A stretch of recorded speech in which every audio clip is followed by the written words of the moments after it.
මම ඨානියයි සබ්බේ සුන්දර ලාංකීය එක්සත් ව්‍යවසායකයන්ගේ සංසදීය සභාපතිනිය.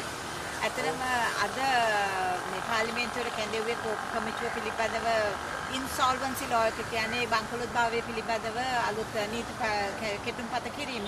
මේක ඇත්තරම ධනාත්මක ඍණාත්මක සාකච්ඡා ගොඩාක් පැවැත්ුණා. සුළු හා මධ්‍යම ප්‍රමාණයේ ව්‍යවසායකත්වයට ධනාත්මක සමග ඍණාත්මක නීති තියෙනවා මෙතන. අපි මේ ගැන සම්බන්ධව කතා කරා. එතකොට කමිටුවේ සභාපතිත්වයේ දරන ඩොක්ටර් හර්ෂ එතුමා ඇත්තටම සුළු හා මධ්‍යම ප්‍රමාණ ව්‍යවසායකත්වයේ වෙනුවෙන් පෙනී හිටින නීති ගොඩාක් කෙටුම්පත් වෙන පරිදි අපිට ප්‍රායෝගික වෙන පරිදි කරලා දෙන්න කියලා ගොඩාක් සාකච්ඡාවල යෙදුණා. ඇත්තට මෙතනදී අපි බලාපොරොත්තු වෙන්නේ රජයක් හැටියට මේ රජයෙන් අපි ඉල්ලීමක් කරනවා මේ කෙටුම්පතට සුළු හා මධ්‍යම ප්‍රමාණයේ ව්‍යවසායකත්වයේ රැකෙන නීති කෙටුම්පත් සම්පාදනය කිරීම යෝග්‍යයි. මොකද මේ නීතිය 2024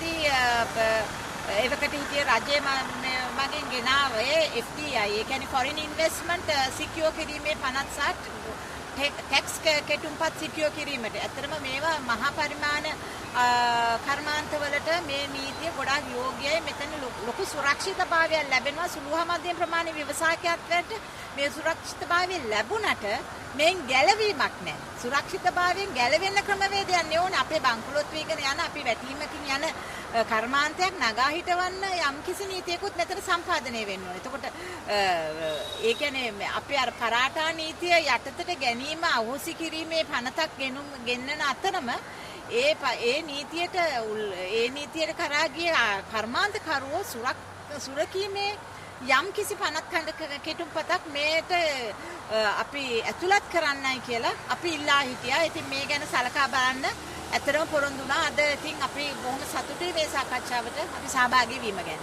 දැන් මේ අර්බුදය ගැන කොහොමද දකින්නේ ව්‍යවසායක විදියට? මොන අර්බුදයේද? මේ ඩොලර් මිලියන 2.5 අර්බුදය. ඩොලර් මිලියන 2.5ක රුපියල් 13.2ක ADB එකේ එතන බිලියන ඒක බිලියනනේ. ඒකයි එකතු කරාම එතකොට ඇත්තටම කියනවා නම් බිලියන 14කට කිට්ටු වෙන්න. ඉතින් බිලියන 14කට කිට්ටු වෙන්න සමගම දැන් බැංකුව නේද? ලංකෝ බැංක් ඒ ඔක්කොමත් එකතු කරාම ඩොලර් රුපියල් බිලියන 15කට ආසන්න මුදලක් ගැන අපි මේ කතා කරන්නේ. ඉතින් ලොකු වංචාවක් වෙලා තියෙනවා යම්කිසි ඇත්තම කියනවා නම් අපේ මූල්‍ය පද්ධතිය. එතකොට මේ ගැන ඇත්තට ආණ්ඩුවක් හැටියට අපි සලකා බලන්න කියලා ආයාචනා කරනවා. මොකද මේක මහජන මුදල්. මොනවා කරත් මහජන මුදල්. අපි ටැක්ස් ගෙවලා තියෙන මුදල්. මම හිතනවා ජනාධිපතිතුමා මේ ගැන වහම ක්‍රියාත්මක කරපද්දී යම්කිසි මේ අපිට පාඩුවක් නොවේ නේද? ඇත්තට මේකේ අන්තිම පොයින්ට් එක වෙන්නේ අපේ මතට ටැක්ස් එකක් පැටවීම නෙවෙයි. අපිව මෙතනින් මුදවා ගැනීමට අපි සටන් කරන වෙලාවේදී අපිට දැන් ඇත්තට ගල් අඟුරු කේස් එකේත් අන්තිමට අපේ මතට මේ ටැක්ස් එකක් එන්නේ. ඒ කියන්නේ අපේ ඉලෙක්ට්‍රිසිටි බිල වැඩිවීමක් වෙනවා. උපයෝගිතා බුල්පතේ වැඩිවීමක් වෙනවා. ඉතින් ඒකත් අපිට දරා ගන්න බෑ දැන්. එතන මෙතනදිත් ප්‍රශ්නයක් ආවයි කියන්නේ අපි සුළු හා මධ්‍යම ප්‍රමාණයේ ව්‍යවසායකත්වයේ මේ රකින්න අපි කෙටුම්පත් හදනවා. එතකොට කොහොමද රකින්නේ? ඇත්තටම මේ ප්‍රශ්න කොටක පැටලිලා ඉන්නේ අපි මේ වෙලාවේ. ඉතින් අපි ජනාධිපතිතුමාගෙන් ආයාචනා කරනවා මේ ගැන සානුකම්පිතව ඇත්තටම රටේ ආර්ථිකය ගැන බලන්න කියලා. එහෙම එකක් පේන්නේ නැහැ නේද අපිට බලනවා ආර්ථිකය ගැන. පේන්නේ නැහැයි කියලා කියන්න මෙහෙමයි මම දකින ඇන්ගල් එක. ඇත්තට ජනාධිපතිතුමාට ඕනකම තියෙනවා. ඉතින් එක අතකින් අපුඩි ගහන්න බෑනේ.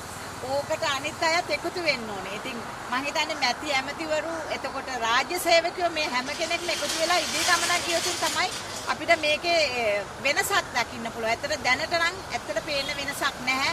වෙනස දැකීමට නම් වෙනස කරන්න අපි ඉදිරිපත් වෙන්න ඕනේ කියන එක තමයි මම කියන්නේ.